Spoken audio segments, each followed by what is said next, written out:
क्या आप जानते हैं कि अर्तुगरुल गाजी ने ही दुनिया की सबसे ताकतवर तरीन सल्तनत की बुनियाद रखी थी।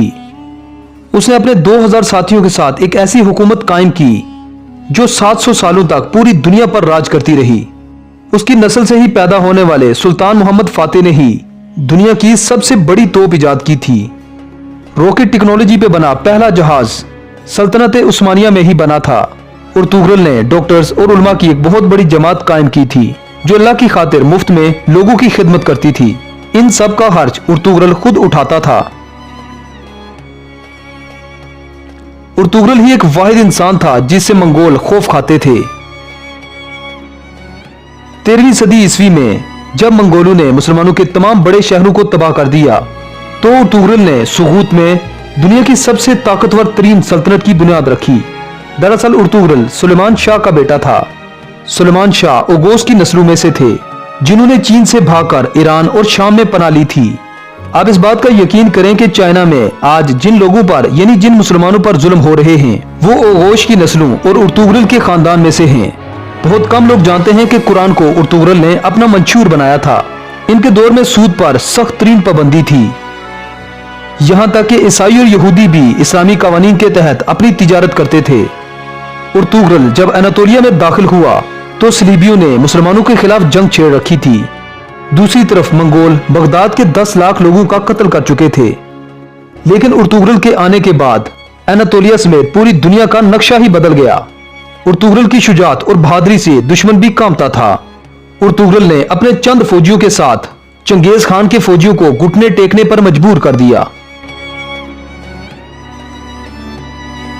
सलीबियों और मंगोलों के खिलाफ अर्तुगरुल के जज्बे को देखते हुए सल्जूकी सुल्तान अलाउद्दीन ने उसे अंकारा की जमीन का मालिक बना दिया।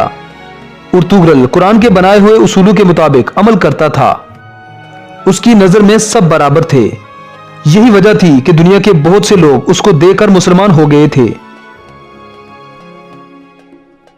चंगेज खान के सिपाहसालार और सलीबी कमांडो ने भी अर्तुगरुल के हाथ पर इस्लाम कबूल किया। अनातोलिया की सरहद में दाखिल होते ही अर्तुगरुल ने सबसे पहले सोगूत का किला फतह किया। ये वही किला था जहां पर हजारों की तादाद में मुसलमानों को कत्ल कर दिया गया था। सोगूत को फतह करने के बाद अर्तुगरुल ने वहां एक ऐसा निजाम कायम किया कि वो सल्जूकी सल्तनत का सबसे ज्यादा अमीर तरीन शहर बन गया। इसी सल्तनत में यूरोप से बहुत से लोग यहाँ पर कारोबार करने आते थे। अर्तुगरुल बहुत ही इंसाफ पसंद थे।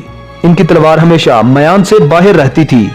सल्जूकी सल्तनत के खिलाफ साजिश रचने वाले सादुद्दीन कोपिक से लेकर कमांडो ड्रैगोस को उसने सरेआम कत्ल कर दिया। अर्तुगरुल ने जिस सल्तनत की बुनियाद रखी उसने तकरीबन 100 साल में ही आधी दुनिया को फतह कर लिया। 17वीं सदी तक दुनिया की आधी दौलत सल्तनत उस्मानिया के पास थी। जापान, रूस और फ्रांस जैसे मुल्क तुर्की की खिलाफत उस्मानिया से कर्जे लेते थे। ये सल्तनत इतनी बड़ी थी कि जब ये खत्म हुई तो तकरीबन 42 ममालिक बने। आपको ये भी बता दें कि अर्तुगरुल का खानदान आज तक दुनिया में सबसे लंबे अरसे तक हुकूमत करने वाला खानदान था। इनके खानदान के 36 लोगों ने 700 साल तक हुकूमत की। अर्तुगरुल के बाद सल्तनत उस्मानिया ने 500 से भी ज्यादा जंगें लड़ी जिनमें ज्यादातर फतह हासिल हुई।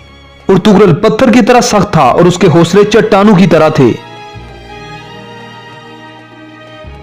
अर्तुगरुल जब अनातोलिया आ रहे थे तो रास्ते में इनके वालिद सुलेमान शाह की डूबने से मौत हो गई और इनके भाइयों ने अनातोलिया जाने से इनकार कर दिया।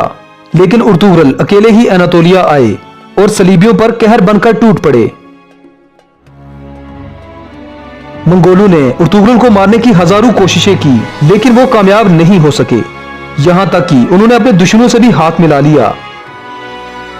बहुत कम लोग जानते हैं कि सलीबी मस्जिद अक्सा और मस्जिदुल हराम को शहीद करना चाहते थे।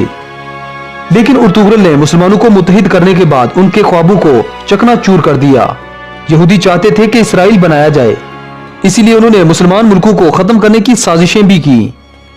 लेकिन अर्तुगरुल की वजह से उनके सारे मंसूबे फेल हो गए, क्योंकि जब सल्जूकी सल्तनत को खत्म किया गया तो अर्तुगरुल ने अपनी हुकूमत का ऐलान कर दिया। 1923 में जब सल्तनत उस्मानिया का खात्मा हुआ तो कुछ दस्तावेजात से यह पता चला कि यहूदी तो सदियों से इस सल्तनत उस्मानिया को खत्म करने की साजिश बुन रहे थे। यही वजह थी कि बहुत से यहूदी मुसलमानों के भेष में मसाजिद में नमाज अदा किया करते थे, हत्ता कि वो इमाम बनकर जमात करवाया करते थे ताकि मुसलमानों के दिलों से खिलाफत का ख्याल निकाल दिया जाए।